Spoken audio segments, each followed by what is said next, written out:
Hello, hello, hello. Welcome back for another episode of Rise Up in Real Estate Season 8. This is episode 4.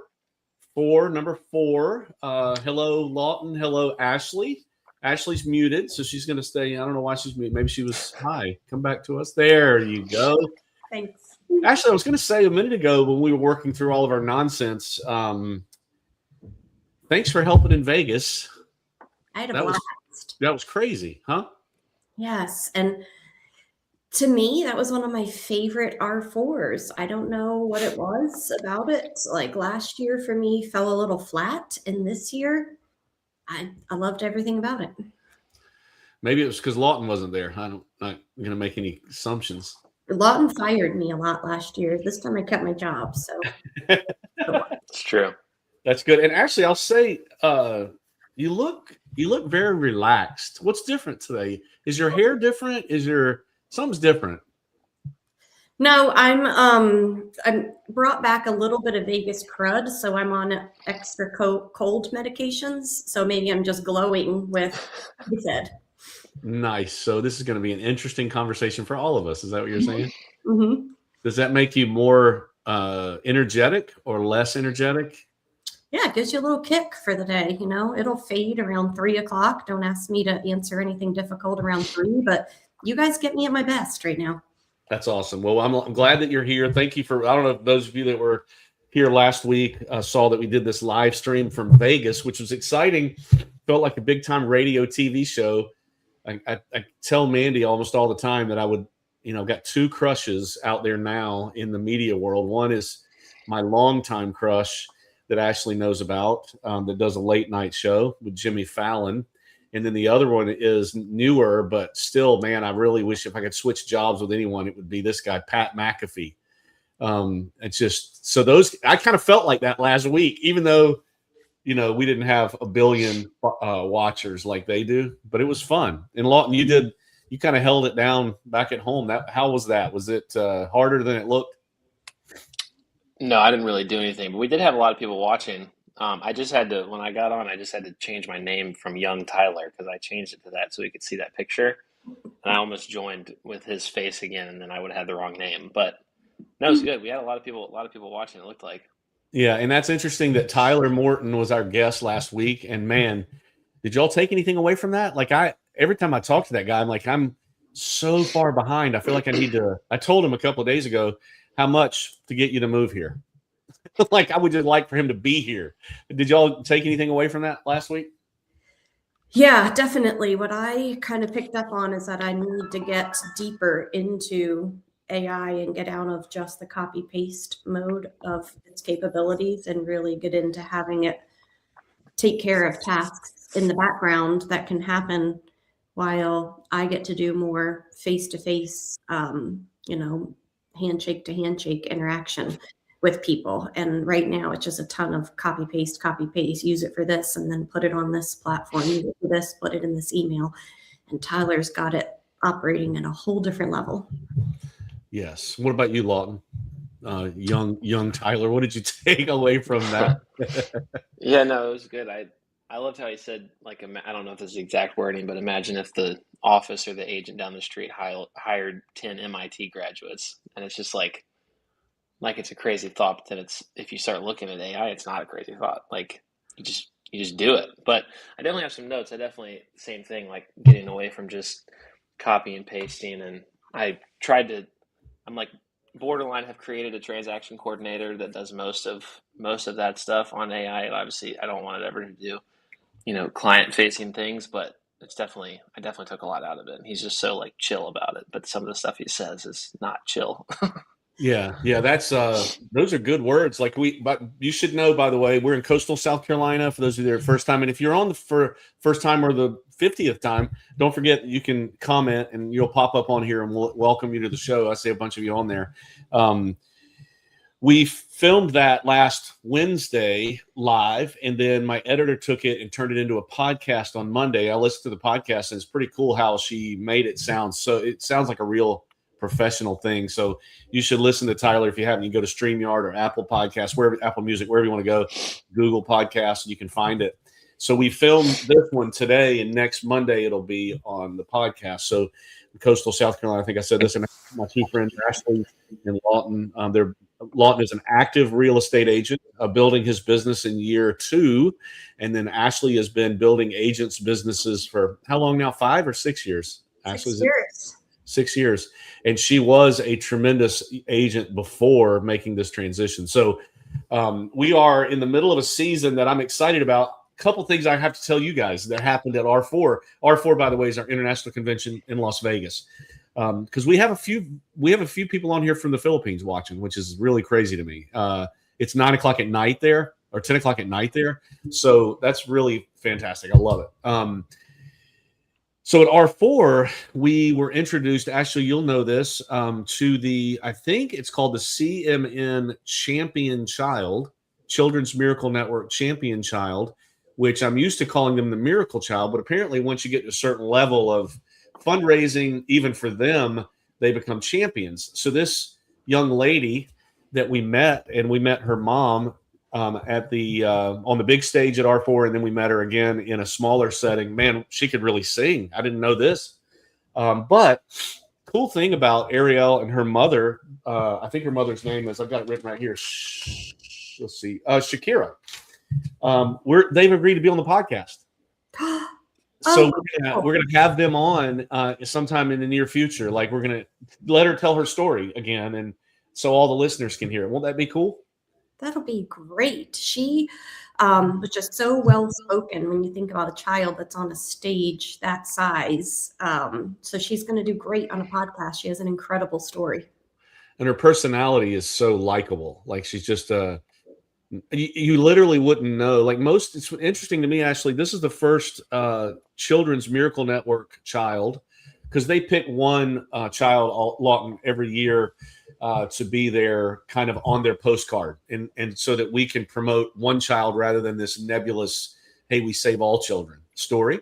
So normally I'm used to that child being someone who has had a birth defect or premature or maybe leukemia, something like that. But this is the first one that I remembered that was in an accident.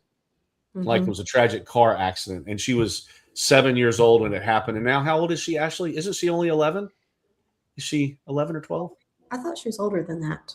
Maybe she's a little bit older. Yeah, she's talked about her acting career. I'm like, good grief. Like, I haven't done much in my short life, but she's done a lot. So it'll be really neat. Her story is riveting. It is filled with miracles, and just, she's so thankful for what RE/MAX does for her in their fundraising. I did find out an interesting fact too, Ashley, not to toot our horn, but we raised a lot of money for Children's Miracle Network. Our agents did, and our clients did last year. I think to the tune of almost $140,000. Yeah. And I found out that the worldwide multi-office donor champion last year was an operation in Canada that has, I think they have 3,000 agents. So they're 10 times our size, and they gave just under $300,000. Oh, wow. We did 140. And how crazy is that? So Mandy's got her mind made up that that's our next thing, right? We're gonna, and I mean, I think we should figure out how much we donate per agent. I think that's a really cool number. Like, RE/MAX does production per agent for sales. I think it'd be cool to figure out the donation number per agent. But really proud of that, and I hope you guys will tune in. And I have another guest that will be on later in the season. Her name is Jennifer, and I heard her speak. Lawton, you heard her speak at John Wood's event in Raleigh. Mm-hmm. She's super smart. Like, I don't know how I'm going to be able to stay. Actually, I'm going to need you on that episode. Not all fed. Got it. I can't. I think I'll ask her one question, and then y'all do all the follow up, because she's very smart. But she's going to be talking about relationships and the dynamic. It's a little bit of psychology, a little bit of how we do the thing. But I'm excited about that. But Ashley, tell me, what was it like to see the Grand Canyon? Like, you just took a few days after Vegas and did a little trip with your sister. You don't have to talk about family dynamics, because I know that can be. But what was the Grand Canyon like? Was it as amazing as I thought? Yes, it's, until you're standing there, you can't describe it to anybody. So, which is what I've always heard. And it did not disappoint, that's for sure. So My sister and I had a fantastic trip. We got a rental car from Vegas and drove to the Grand Canyon. I thought I was driving west. Turns out I was driving east. I need to do better on studying geography next time before I take a trip like that. And here's the other highlight. On the way, we stopped at a little town called Oatman, Arizona, where there are wild donkeys roaming around, and they're just standing on the porches of all the shops, and you pet them and feed them. And my sister and I are huge animal lovers. We loved it so much that the first night we got there is already dusk, and the whole town had shut down at 6 p.m. And we rerouted our trip and stayed at a Holiday Inn close by and went back to see the donkeys in the morning. So Grand Canyon, amazing. Wild donkeys, amazing. Really a fun trip for she and I. And we just kept it simple and went where we wanted to go. You are such a unicorn, Ashley. Like only you. I mean, how many one-liners are there in that story? I know. Yeah, but I stayed at a Holiday Inn last night, right? Yeah. Just to see the donkeys. That's a long way to pet some jackasses. Also, that's kind of funny, Ashley. That's pretty cool. Well, it was 40 minutes off the main road, so we invested twice an hour and a half off route to like see wild asses. And it was worth every penny. Absolutely. And most of my pictures are donkeys from the trip. I can't wait to see. You should bring someone to the show. We have a guest here that has said hello, Corey. Corey, I don't know Corey, but Corey, hello. Glad you're here. I don't know if we met you. I might have met you at Vegas. I'm not sure. We did a lot of things in Vegas that we hadn't talked about yet. Because what happens in Vegas apparently doesn't stay in Vegas because Corey's here. Lawton, you ended up your basketball season since we talked. We are getting to the real estate talk in just about 5 seconds, but I hadn't seen these guys in a few days. I wanted to catch up. Lawton, basketball season's over, right? Yep, we lost in the second round of the state playoff, but it was probably, a deserving. The team was better than us, so you got those sometimes where it's kind of what you deserve in a good way. I mean, it's as far as we were going to get, but it's a fun time. We got to be in states and experience it, so that was fun. But yeah, now everybody's taking a break from being in the gym every night. Nice, and you can rededicate yourself to real estate. Yeah, like you weren't already dedicated. And congratulations to you and Kristen Lundy on pulling off the miracle of the closing of the year. Congratulations on that. I enjoyed watching that from 3 different angles, so that was fun. But today, so we just sprinkled in a little bit of AI with Tyler. We're going to go back to that some more because we're talking about, you really can't see it because I need to change this banner because it looks bad. Let me hold on 1 second and see if I can pull this off. Try this. No, you just can't. I got to get it in a different spot, but I can't. Anyway, this is season 8, and it's called The Agent of the Future. I think it's worse over there. I'll put it back over here. Look how talented I am just on the fly. Agent of the Future. So Agent of the Future makes us think AI, which we certainly have started to talk about, and we're going to talk more practically about that. We actually are going to bring a couple of other people on here and dig in a little bit more about what Lawton and Ashley use on a regular basis. But today, what we wanted to talk about, and I think, Ashley, you shared this as an initial idea back in December when we started talking about topics, that agents don't think like customers' clients, or customers' clients don't think like agents. And I think this is a fascinating thing to dive into, and it won't be fun unless we have some interaction from the audience. Like, I want you guys to pipe in and tell us if you agree or disagree on that, this topic. But Ashley, can you remember bringing this up? Do you remember putting this in as an idea? Can you, broad strokes, just tell me what was in your mind when I asked you, what's a good thing to talk about in this season of Agent of the Future? Can you give us broad strokes about what you were thinking? Yeah, so I get this unique seat in the company where I have a lot of interaction with agents who are boots on the ground, and I assist them with what is their audience and their message that they want to get out when they're doing marketing. And so often we have this concept as agents that people already understand 5 steps ahead of what they truly understand, because we live and breathe this industry day in and day out.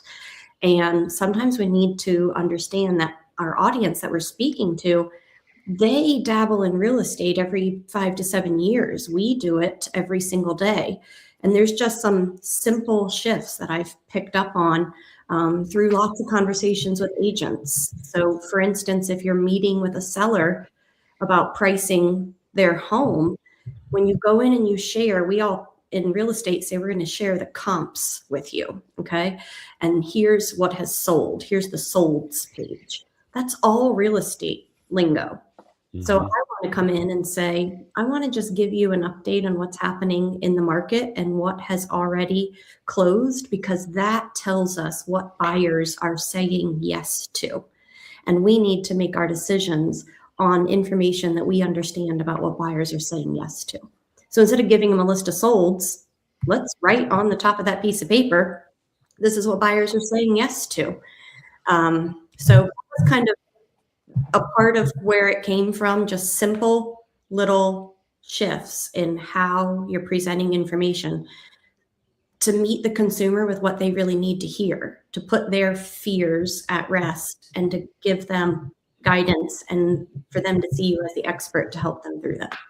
So I think the foundation of it, and Lawton, you'll be able to shed a interesting perspective on this, because you went from being a layperson to diving right into the organization, to the profession, the industry, like overnight, kind of like you were a college student and now you're a real estate expert.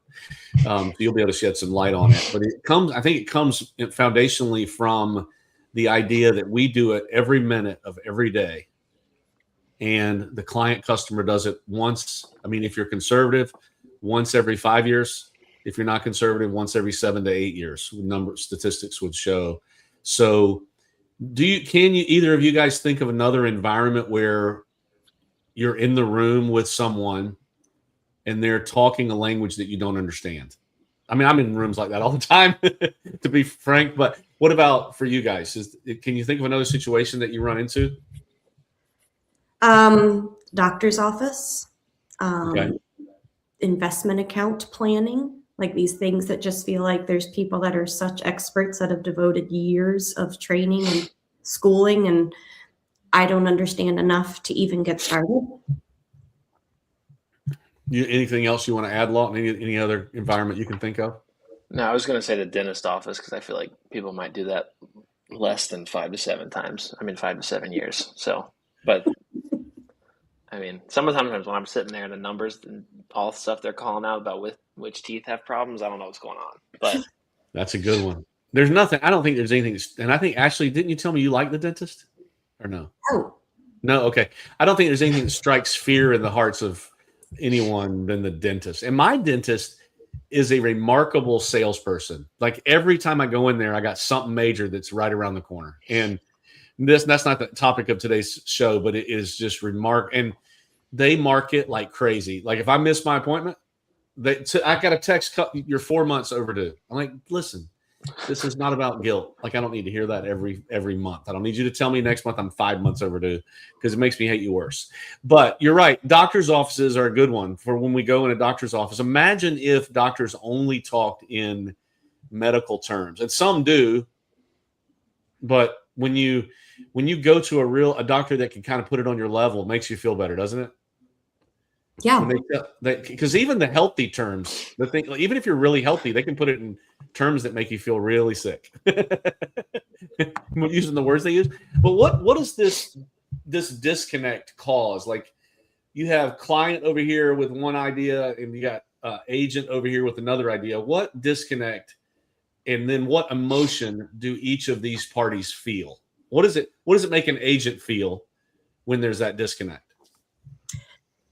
Well, can I tell you an amazing story about going to see my doctor recently? Yes, please do. I like amazing stories. Yeah. So as you get older, sometimes, you get your blood work back and they tell you need to eat better and exercise more and all the things. And there wasn't anything terribly wrong. But as she goes through this information with me, what I loved was that the doctor looked at me and said, listen, this number is a little bit high. This is not a moral shortcoming because of something you did. Let's just talk about why it's important to make a change and what those changes are. And I don't know how she could read that off of me, but sometimes you feel that when I know that I don't eat great, so this is my fault that this has happened. So her communicating to me in that way was huge. And I think that's the insight that I would love to help agents understand is explaining to people, maybe you meet somebody and their credit isn't fantastic. And you say, listen, I see this all the time. Everybody needs a little bit of help to figure out how to get to the number they need to be at so that we can accomplish this goal. Let's just talk about what our next step is. You didn't do anything wrong. What if we told them that? Now they have so much trust in you. So that was like a great example that happened to me recently, I think, as we're comparing this to doctors or other professionals. That's great. Here's a small quiz for anybody that wants to participate. And Dylan, I see that you're out there. I see that you're out there. Any of you guys have questions for us, even if they're like lightning round questions, like what's Lawton's favorite food? You just dive in and show us and put it on the screen and answer it. What is the character trait that doctor described or personified to you in that moment? What is that called? What she or he did? I think it's empathy, maybe. Yeah, exactly. So? I'm not sure. That's the word I was thinking, because she basically said, "Hey," she said without saying, I feel where you're coming from. I feel what you're feeling. I understand. Mm-hmm. Let me just explain to you. It's not this, it's this. And she was, I don't know how she even read it on you, but that's a pretty cool thing. Lawton, have you had any situations in real estate where you've had to use empathy, where you really couldn't necessarily relate, but you felt like you needed to relate, and so you put on your empathy hat? Do you ever get to do that as an agent? Yeah, I mean, I feel like you have to do that, like with every deal. Maybe there's a random outlier that is someone that genuinely doesn't show any emotions because they're investing, and if it doesn't work out, it doesn't work out. But most of the time there's emotions involved, and I think when there's emotions involved, you have to try to put yourself in their shoes. Even if, I was just working with someone that was a 70-year-old widow, a female. Like, I have nothing in common with them, but I have to be able to put myself in their shoes, or I'm not going to understand why certain things stress them out, or certain things worry them, or certain things don't worry them, right? So, putting yourself in that act of putting yourself in their shoes as much as you can, I think, is what really makes some agents succeed more than others. Yeah. You want to give a shout out to a lender while we're on here, just for the miracle, the rabbit they pulled out of the hat? You don't have to give details, but you want to give a shout out? Yeah. Hey, Carrie, good to see you, Carrie. You're always here. Honestly, we appreciate you. Throw questions if you got them. Since I've started, I kind of, we have Revolution Mortgage around us all the time. So I just started with them, and they asked me when I first sent a deal to them, why did you use us? And I said, honestly, because you're the first person that I met. But now that's not the case, because every lender wants to meet every agent. But I continue to send people to them because of the professional work they do. Basically, we were great up until the day before closing. I get a phone call. Hey, Lon, just letting you know, financing pretty much fell through, but we have a plan B. So I'm just going to start working on that. I've already told everybody. You don't have to worry about telling anybody. We'll let you know when it's figured out. We'll knock it out. And then that happened. And then it was like the next morning, got a text. Hey, we're clear to close. That's what we do. I've worked with lenders that would not approach it that way, and it would have been all my fault somehow. So it's definitely a breath of fresh air and a stress relief to have someone like that to work with. Yeah, so you had the buyer, and it was dire straits. You don't want to hear not approved the day before closing or whatever, or even the week before, 3 weeks before. So kudos to Revolution for pulling the rabbit out of their hat. It's great to have partners like that. And it's cool that it's like first name basis. He just calls you and says, hey. And I love when people come to you with a problem and there's already a solution. That is the way to do it. If you're taking notes on how to be a great lender, how to be a great attorney, how to be a great real estate agent, if you have a problem, don't call your client until you've already thought of 3 or 4 solutions. And if you can already figure one out, like Ed did on that situation, I think that's pretty cool. So here we have this gap, this perspective gap. Carrie, we're talking about the gap between how clients think and how we think. Now, why are we talking about this though? Like, and I wanted to ask, how do you think the agent feels frustrated because they kind of inherently expect the client to feel like they feel, or know what they know, or expect what they expect, and the client feels embarrassed, or I mean, you know how you feel when you go to trivia night and they ask a question and everybody's like, "Oh, I got that one," and you're like, "I have never in my life heard of that before." You feel embarrassed isn't that right, Lawton? It actually can't you see how a client can feel? And what does embarrassment do? It shuts you down. Like they're not going to be open. Talk to me about how you think those emotions play together. You got embarrassment on one side, and you got like frustration, confusion. Like, why don't you get it on the other side?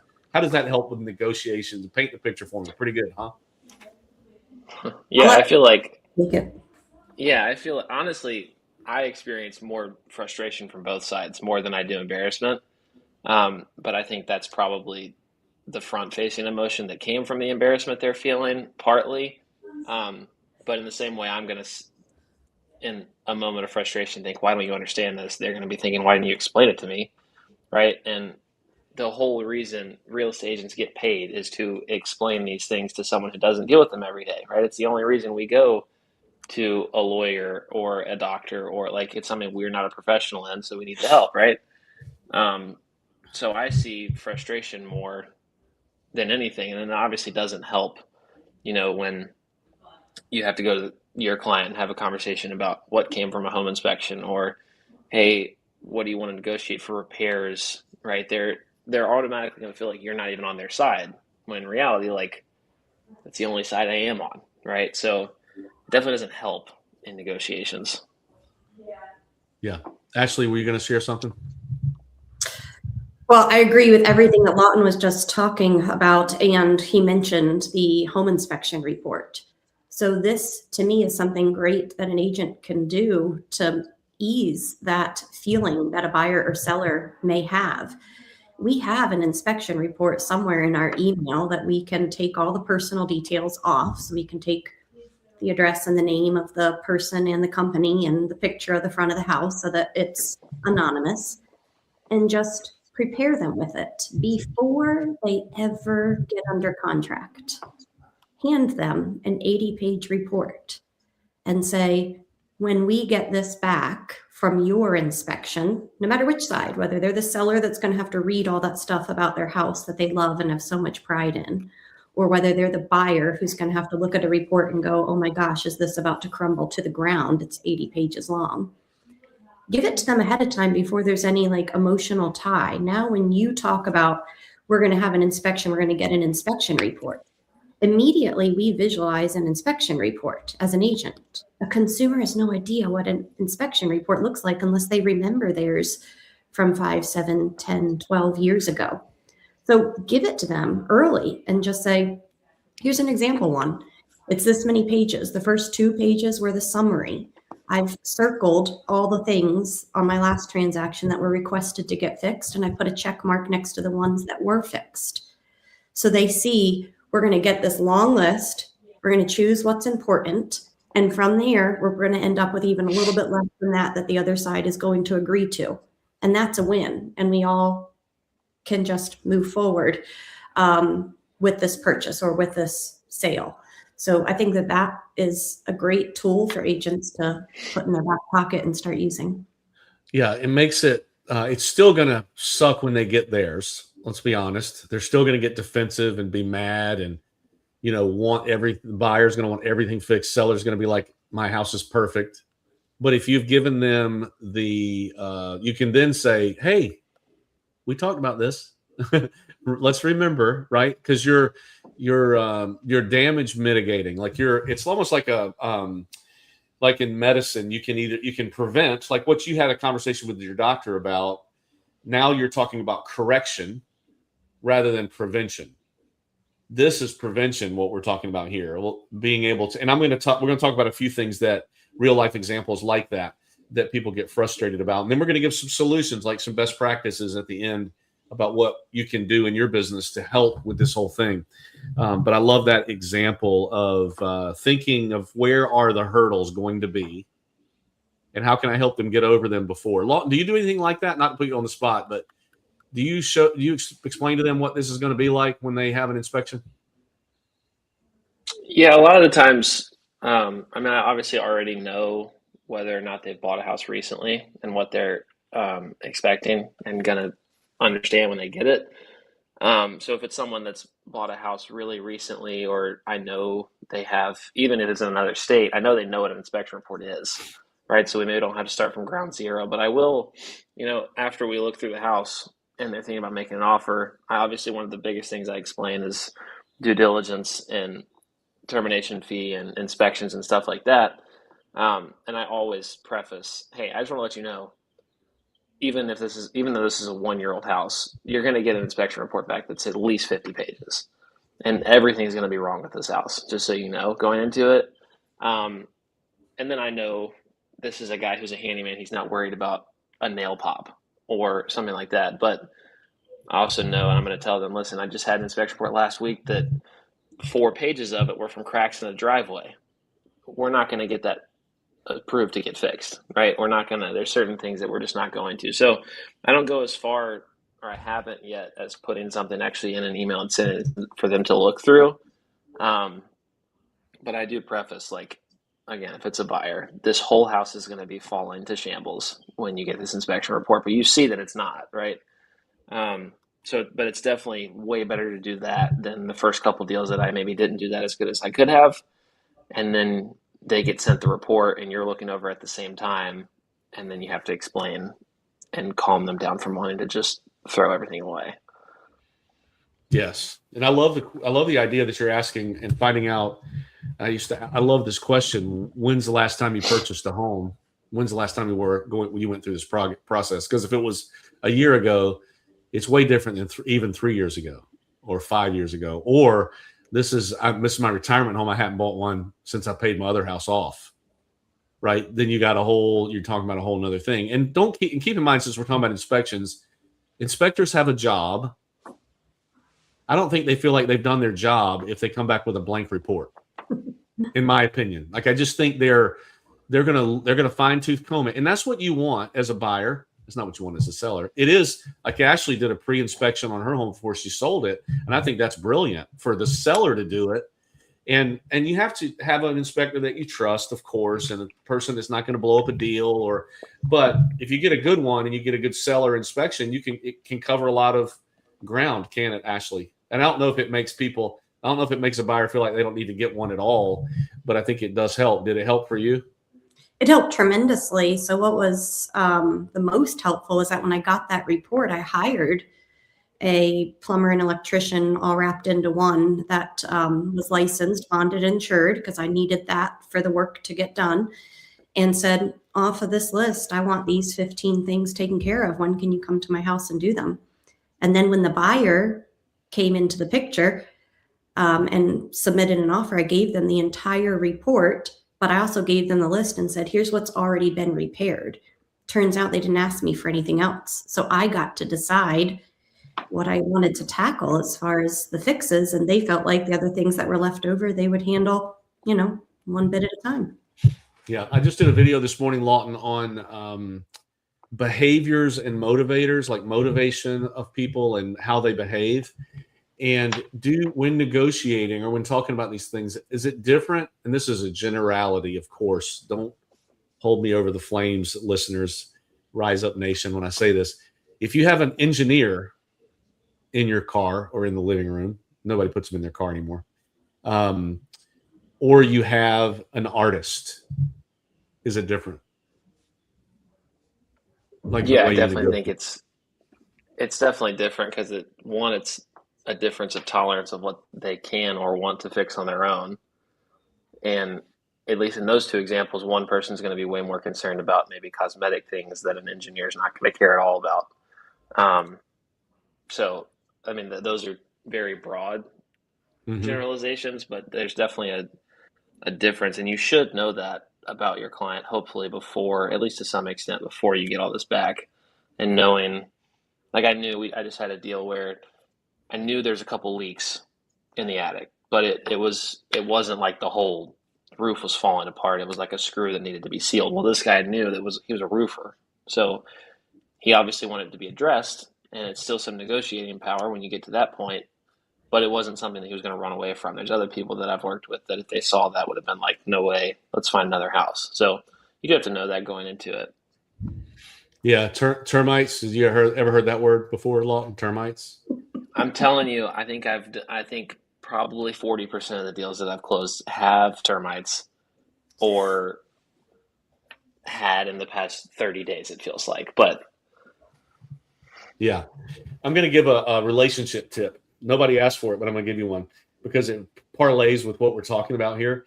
So we were in Vegas. Every time we're in Vegas, we like to shop a little bit. Shopping doesn't mean you buy a whole bunch of stuff, but every once in a while, Mandy likes jewelry and purses, and I want her to buy some jewelry and purses. Now, judge me if you want to, whatever, right? Because these are things she loves. But I can tell you, I know beyond a shadow of a doubt when we walk in a store whether she's going to buy something or not before she ever looks at one item. And it is 100% dependent on how the salespeople act because they don't know my wife and they don't know that she doesn't like to be asked 100 questions. She'd rather be left alone. She's a savvy shopper. They don't take the time to know who she is. Sometimes she doesn't even know this. Sometimes I'll go in the store before her and say, okay, you have a buyer that's getting ready to walk in here. She loves your product, but I'm telling you, if you're better off if y'all just all walk to the back of the store and let her do her thing. You can say, hey, welcome, but don't say if she needs help. Don't say, hey, I like your watch. I like your ring. I love your belt, whatever. Just give her space. That is exactly how you're talking about real estate clients. And I love the fact that we are in what's called right now a skill-based environment versus a speed-based environment. Ashley, you remember the speed-based environment. Lawton hasn't experienced that yet. But back then, you didn't have time to get to know anybody. It was just all like, you just had to figure out how to get the thing done, right? And a lot of people, look at Dylan, love you, man. I hear you. Yeah, I can relate to that. Just stand back and watch the whole thing happen. In a speed environment where it's all about how do you get the deal finished, get them under contract quick, but you don't get to know people. Like right now, you have a beautiful opportunity, in my opinion. Dylan, I'm glad you're here. Beautiful opportunity to get to know about a person. And here's what I think is cool about that. What happens when you really get to know somebody? If you're in a speed-based environment and it's like wham, bam, the deal's over, they're in a house they like or don't like, and you're on to the next one. What doesn't happen in that environment happens in a skill-based environment. Another question for the audience. It's not empathy.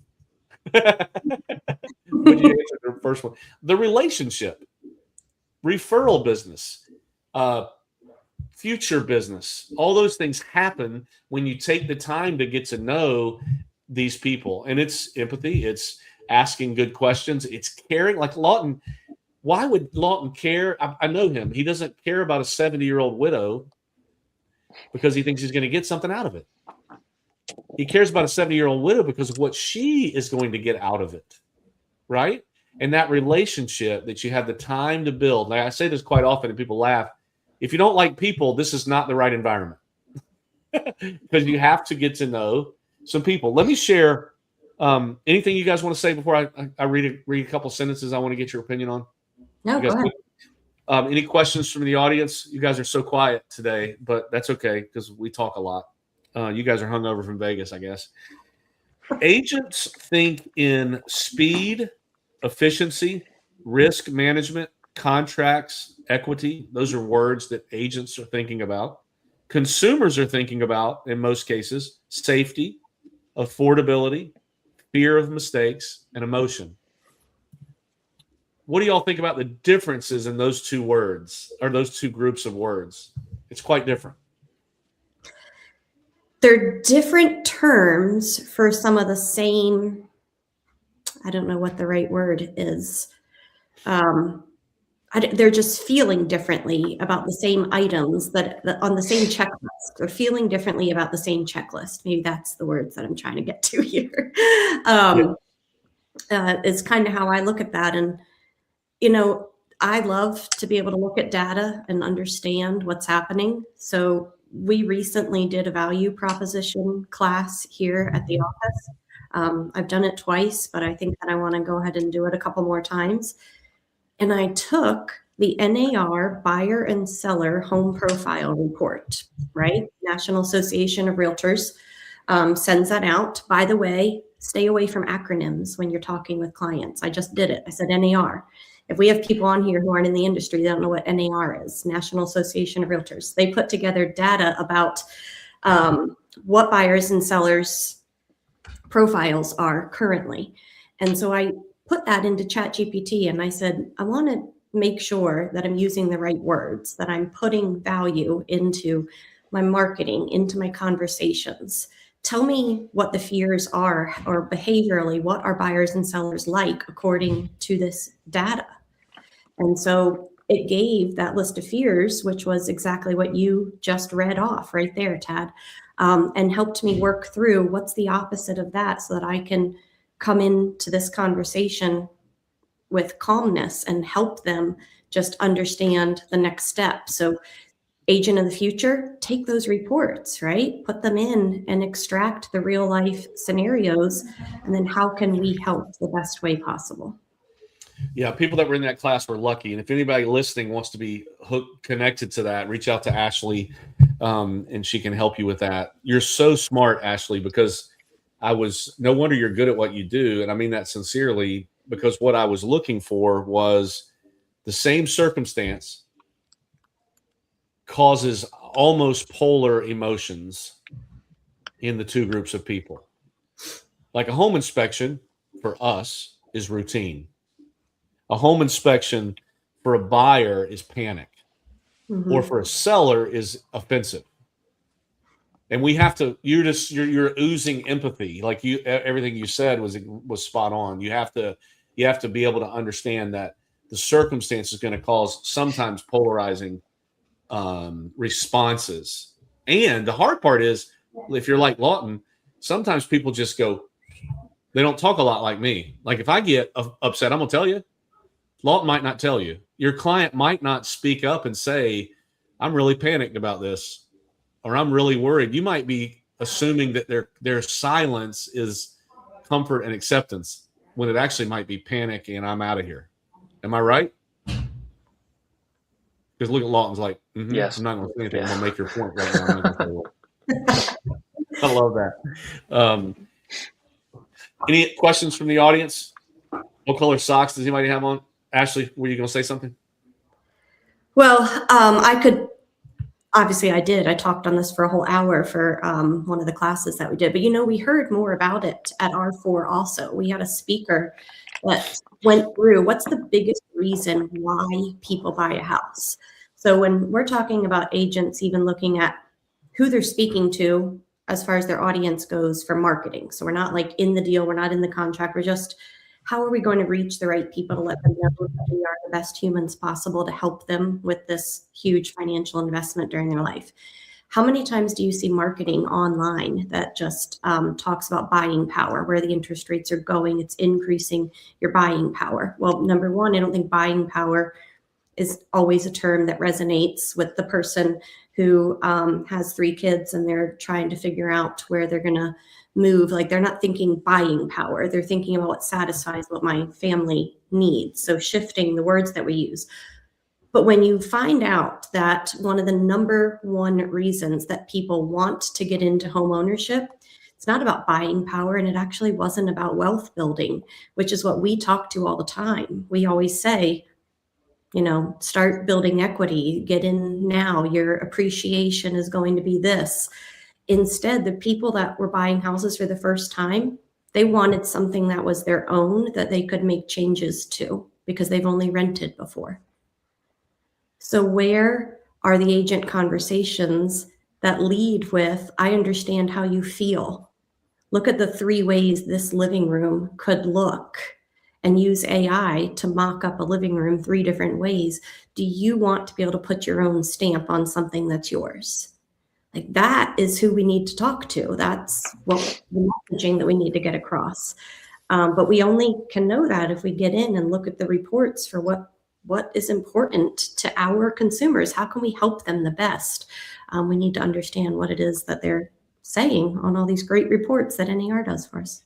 And it's interesting where AI gets the information, because I ask it sometimes, like for this discussion, like where do we go? And AI can go to social media forums or coaches' comments and forums where agents are having discussions about what they're frustrated and fearful about, or consumers can go there. So you're getting real data. It's not just some man behind the curtain or woman behind the curtain who's coming up with an idea of what they feel like might be happening. These are from real conversations. I want to try two things with you, Ashley. Do you have the ability to move your head up on the screen a little bit? I learned something in a speaker conference that I went to. No, well, can you move your screen a little bit? Like tilt it more. There you go. So I learned this thing, like when you can see more of someone's shoulders, you feel more connected to them when they're talking. It's not just their head. Really works. Like I feel like you're more open right now, which is really cool. And I wanted to try this too. Let me try this. I just feel bad because I forgot the podcast uniform today. I have made a note to now wear my T-shirt moving It's actually a beautiful color shirt that you have on. We needed some color. But I'm going to try this. I'm going to try this applause after that great comment that you made, see if it works. I've never done this before. So listeners, I'm sorry if this is terrible. Did you hear that? That was fantastic. If Lawton ever decides to talk, I might do this. Man, this is more fun than I ever imagined I would have today. So great points. Let's talk about real quickly before we go. I wanted to throw out a couple things. Home inspection was one thing on my list. Price reductions is another one that we could talk about probably for a whole episode, about how, as a listing agent, you set that up. Realize that for price reductions, the agent is thinking, I'm trying to adjust you to the market. It's not personal at all. But the seller is thinking, what's wrong with my house? I am failing. We're not doing a good job. And you see how different that is? And if the agent doesn't recognize the emotion in that for the seller, and my opinion, like Lawton does, discuss it before it ever happens, then you're going to have an issue. Another thing is, I didn't think about this one, but slow response. Let's say a client reaches out to you as an agent, and you don't get back to, you say, hey, let's talk about that tomorrow. And sometimes that's necessary, but early on in a relationship, if you say, hey, I'm going to call you first thing in the morning. Is that good? For you, you're thinking tomorrow is fine. You are so important. I'm just real busy right now. I'm going to get to you tomorrow. What's the client thinking? That person might be too busy for me. I might have made the wrong choice. So especially early on in a relationship with the client or customer, even, that if you don't, that's why they say now the response time is so critical. And I think you probably feel the same way if you put your consumer hat on when you're shopping for anything online or whatever else. You want speed of response. You want them to, it's weird. We want them to respond, but we don't want them to bother us. Good luck with that balance. I don't know how you do it.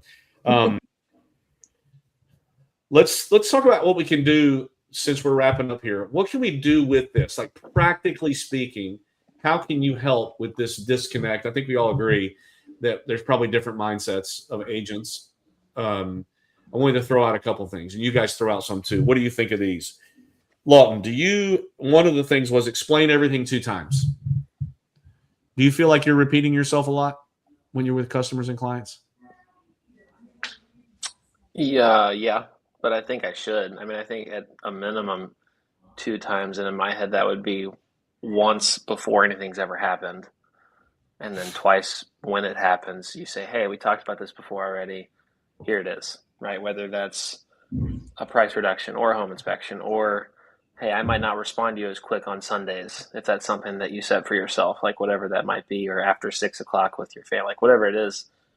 Telling that beforehand, and then say you have a client that's like, hey, why on earth did you not respond to my text at 8 p.m. on Sunday? And you can say, hey, well, we talked about this beforehand. Like, that's kind of set aside for another part of my life. So yeah, I think, I mean, at a minimum, once before anything happens, and twice. I mean, Jeremy's a great example of this. He has that conversation with him before they even decide to work with him as an agent, right? For a purchase, he's going to tell you, hey, you're probably not going to be able to get a hold of me on Sundays that well, right? If it's an emergency, okay. But if not, and he sets that beforehand, then he probably doesn't have that issue with clients very often because they've already decided it. So I think twice is a minimum, but I think it's a good starting point. Actually, I always wondered what it would be like. I don't have a brochure handy, but I wondered what it would be like if we just flew back and forth to Vegas. What's the first thing they do once they get you loaded on the plane and get ready to push back from the gate? They go through the safety instructions, right? They'll go through this. I mean, we could all recite it in our heads. Like if in a loss of pressure, the mask will fall from the ceiling. Put it on your neighbor before you put it on yourself. We all know these things, but you know what is the first thing they do when there's a crisis? They have to explain it all again. Because why? Because we are panicked now and we forget everything they've told us. Well, why did they tell us in the beginning? Well, to get our minds ready to hear it the second time. And it's not much different than this. And that's why we've talked about this already. You pre-frame every major step. You should be, in my opinion, looking at your process. Since we're in a skill-based environment, looking at your process, like Ashley was just describing in Long 2, make sure that you have taken the time to say, this is something that's going to be major. Maybe it's pre-qualification. Maybe it's home inspection. Maybe it's price reductions. Maybe it's multiple offers, whatever it might be. Talk about it beforehand. And then my favorite one, I'm going to end on this, and I'll let you guys have closing remarks if you want to about this. Slow down. I think that's probably my weakness. But slow down with your customers and clients. Why in the world would you do that? Like, what good does that do? Ashley, you nodded your head when I said it. I think it gets you to be an active listener, to hear what each person needs from you. And we have an agenda that we want to get through in the most efficient amount of time. And sometimes we forget to hear what the person is actually sharing. Yeah, because silence doesn't always mean agreement. Silence sometimes it could mean disagreement. It could mean confusion. It could mean changing their mind. I mean, there's a lot of things, but if you don't give them time to be silent and you don't get their vibe and you don't figure out why they're doing certain things. And I think the only way to do that, and actually I'll say this about you and Lawton, I feel like I've known both of you. I've known Lawton for a long time. I've known both of you for a long time. I've never felt rushed by either one of you, but I bet you don't have to share this. I bet both of you have felt rushed by me. Because there's times in the office where, because I'm a certain personality type and I'm trying to please everyone and I'm trying to get a lot of touches done in conversations, that I move along too fast. I might say, "Hey, how you doing?" And do I really mean that? Like, I'm not slow enough with the touches. And I think if you can master that as an agent, that's when the relationship happens. You don't get paid for the relationship. You don't get a check because of it. You don't get to necessarily check a box it's not like a cold call check or I sent a handwritten note, but when you take the time to build the relationship, that's where, and to slow down, that's when the relationship happens. And that's when I think all of the business flows from that in this environment anyway. So today's topic, you saw it. We don't think like our clients. Actually, I really love this. Is such a overlooked thing. I think it takes a lot of self awareness for our listeners to stop for a minute and say, how am I in this area? Lawton, how do you think you are with this? Do you feel like you understand that you guys think differently before this? I think I think I understand that. I think it's something that I'm still getting better at. I think I've always understood it because my whole life I've been very aware of other people and what they're thinking or feeling. But learning how to be that way personality wise, but then be able to explain things as still a professional, and finding the balance in, you have to be assertive sometimes, and you have to talk about things that you know way more about, but knowing how to explain those in a way that I would want someone to explain them to me, I think is something that I'm still continuously learning. I think most people probably are still learning, or you should be. Yeah, excellent. Ashley, do you have any closing remarks? I think an exercise that would be really attainable for any agent to work on would be to just ask a friend who's not in real estate, or a parent or a sibling, and just say, can I have an hour of your time? Let's go through a pretend scenario of you buying or selling a house, and ask me the questions that you don't understand, and then be honest with me about, did I explain that well, or am I using too much real estate jargon? Do I need to meet you at a different level? What is it that feels scary to you? What is it that feels exciting to you that I need to make sure I get excited about? And sit with somebody outside of this industry and almost break the process that you have right now, right? Try to break it apart and then rebuild it using the information. Like, we can learn this one transaction at a time, and it'll be painful lessons, or we could get a close friend or family member and kind of interview them, and probably really find some areas that we could set expectations better. Is one of my favorite sayings that I've learned from all of you, Mandy, Rennie, is that conflict only arises when expectations differ, and I will avoid conflict at any and all cost. So I am always trying to lay on expectations better.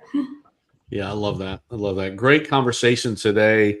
I'll end it with empathy builds trust better than expertise. Empathy builds trust better than expertise. I think if we can figure out how to be empathetic, how to understand these frustrating people that we're with because they think about us. And I love the idea that you just shared about sitting with someone outside, maybe even record yourself and then listen to it back, or let your 12-year-old listen to it back and explain to you what you just said. I think they said fifth grade levels where we all need to land. So my daughter is 10 and she's in the fifth grade. So Hadley needs to understand what we're talking to these clients and customers about in the way that we relate to them. So great conversation, Ashley. Thank you for leading us to this. I'm not sure what next week's episode will be yet, because I've got two different options, two different ways we could go. I do have a topic chosen, but we may have a special guest next week instead. But Rise Up Nation, I appreciate you guys being here. Thanks for tuning in. Remember, this will be a podcast next Monday on all your favorite podcast channels. And if there's anything we can do for you, if you want to reach out to Ashley about this class that she taught, or if you need to buy or sell, you can reach out to Lawton. I'm just kidding. We appreciate all that you do. Appreciate your being here, and look forward to seeing you on the next episode. Thanks for being here, Ashley and Lawton. We'll see you soon. Thanks, Tad. Yeah.